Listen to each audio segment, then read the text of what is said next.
taste it. Yeah. Jake. The Congressional Budget Office report is a pretty dire warning about what this nation faces. And yet I didn't hear the President mention it yesterday. Is there a reason why?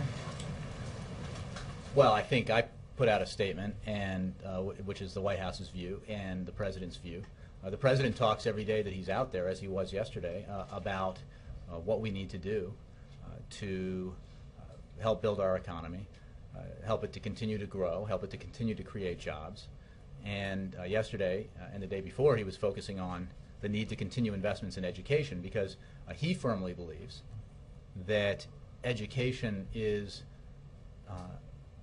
a matter of our economy, that it is an economic issue.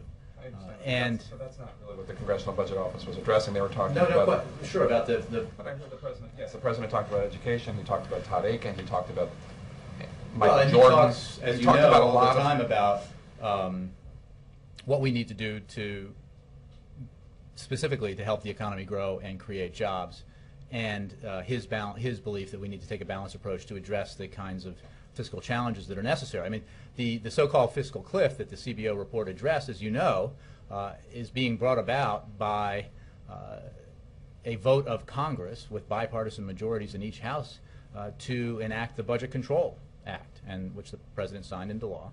Sure. Which is... He's not an innocent bystander No, here. He's the President of the United States. I guess, here's the question. Do you think the President is showing as much economic leadership on this issue as he could be? Yes, and I think that what I talked about in answer to an earlier question is that, look, we recognize that there's an enormous debate, a big conflict between the President and the Republican leadership in particular over whether or not we need to extend and in some plans give even greater tax cuts to the top 2% of American earners, the most well-to-do Americans. That debate is unlikely to be resolved between now and the election.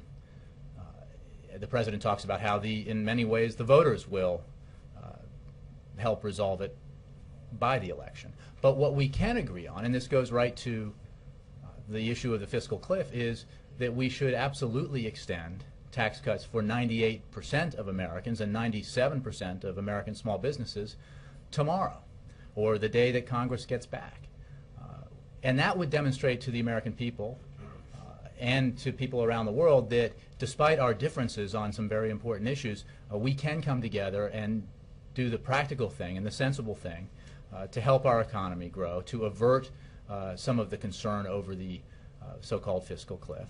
And I think that would give people a lot of reassurance about the capacity of their leaders in Washington after the election to continue to address these challenges and to ensure that we don't have to, that the sequester does not come about, because it was never designed to take effect. It was designed to be so onerous that it would force action, and hopefully that will take place. But what we do know is that we agree on this.